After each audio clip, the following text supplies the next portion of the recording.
Good day everyone. Today I'm going to be reviewing the Oasis of the White Palm, which is the second model in the Desert of Desolation series. The first one is Pharaoh and the last one is the Lost Tube of Martek. Now this model is markedly different from the other two in such you have to do a lot of role playing. Primarily the story structure hangs on the Sheik of the Oasis of the White Palm, and his daughter has been kidnapped or disappeared. So when the playing characters go into the Oasis itself, they're asked to try and find her.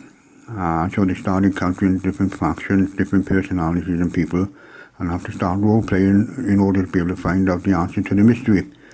So as opposed to the other two models where there weren't much opportunities for role-playing, this one is chock-a-block full of it.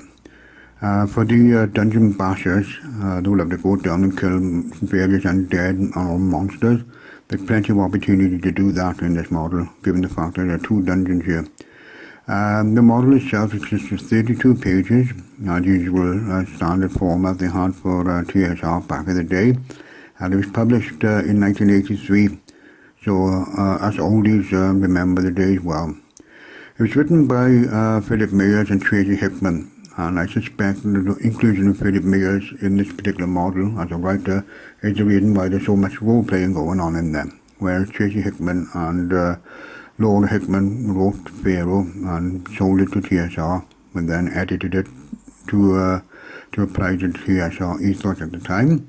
I suspect that Philip Myers wrote this particular model all by himself with the kind of plot lines that were in there. But they decided to marry this model with Pharaoh and the subsequent one, the Lost Tube of Martek, so they asked Tracy Hickman to do his additions to the model itself.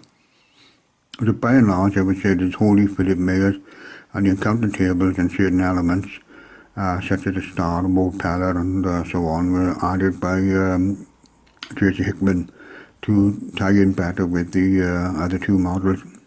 But having said that, it is a pretty good model because of the role-playing ideas behind it, and the various interactions the Dungeon Master can have with the player characters to help them try and figure out the mystery.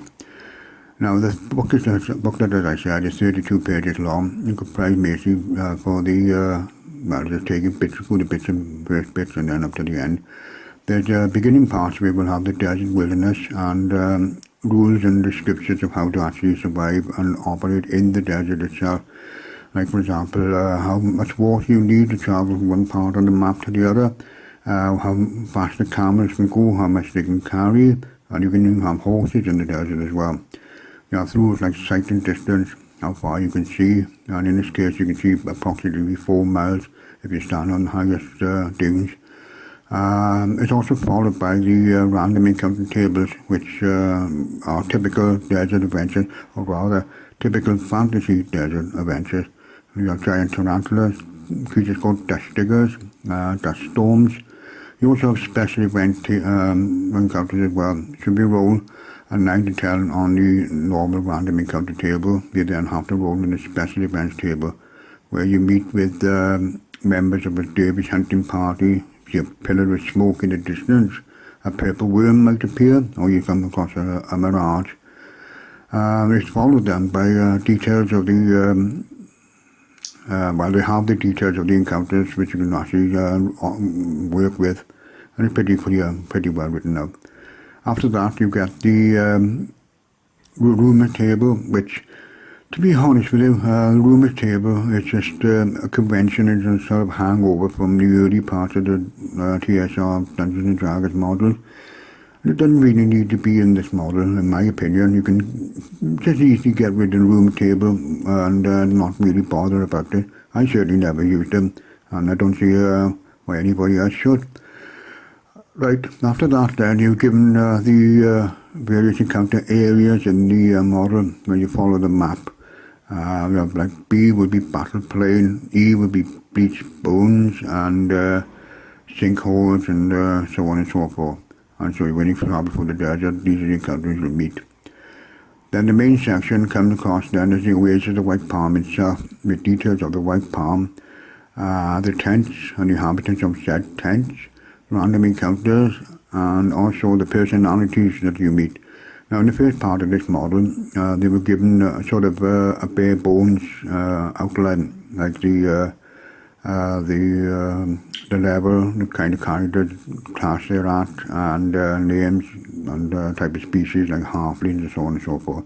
And these are then given greater detail later on in the model, actually towards the end of the model itself. So that's basically that. And then you have after that then the dungeons, which are described in quite good detail. And it follows the conventions of Pharaoh actually had, where you have the room descriptions being the play, what happens when a person goes into the room, a trap trick, what happens if he's triggered the trap, and the treasure, if any, in that particular room. So they're quite clearly set out, so you can actually read the page description in the box part of it, and quickly go through the other parts then below the text for the Dungeon Master. And because it's quite quickly laid out, you don't get lost in what's going on in the room when the characters enter it. Some models are so dense with text, you have to wade all the way through it just to be able to get an idea or a grasp of what the room is all about. Here it's very, very clearly laid out, so you shouldn't have a problem running the encounters in that room. Right, you have in each dungeon typical encounter tables with no descriptions of them in this time. Like you have the mummies and a few stats for the mummies. You have poisonous snakes, zombies, slave guards, and so on and so forth.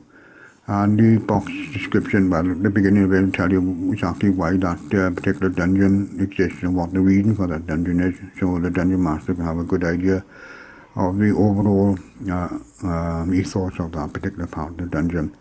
So when you get that, then you have later on in the model another dungeon, which is a crypt. Again, followed by the encounter tables and the room descriptions, followed by the actual play of the room, the tricks, the traps, and the treasure, and so on. Again, laid out pretty clearly. You have absolutely no problem whatsoever running the adventure. And then towards the back of the model, you're given the monsters, creatures, and men, and description, the type of creatures and people you typically encounter in the model itself. And also followed by the, as I said, the in-depth description of the non-playing characters, which the players will likely to meet, and the treasures they will find, and the kind of things to have with the treasures, you know, like star gems, amulets, and so on and so forth. And the maps themselves are very clearly laid out with good descriptions, including one particularly excellent trap, which I won't give away because if you're going to run and play the model with playing characters, you can't spoil the fun for them, but the trap is a really wicked one. I remember running this particular trap with a couple of people, and all of them went into this trap.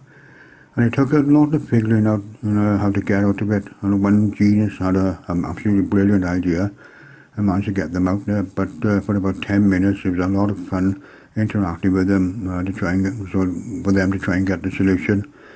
So that was fun. And as I said, all the maps that's shown here very, very clearly laid out. So you really, must be blind if you're going to miss any of the stuff that's on here. So in conclusion, the model itself is the best out of the three models, like I said, because you get the role-playing ideas and encounters, and also trying to solve the mystery, so you have to have the playing character interacting with the non-playing characters of the model. And for the dungeon bashers who like that sort of thing, there are two dungeons here which you can go and explore and kill various monsters for the treasures and experience points if they so wish to do so. So it's a good casual model for the both sides to play, and I thoroughly enjoyed playing it back in the day, and I hope that when you start running the actual model itself, you'll enjoy doing that too. So thank you for listening and watching. So have a good day and rock on.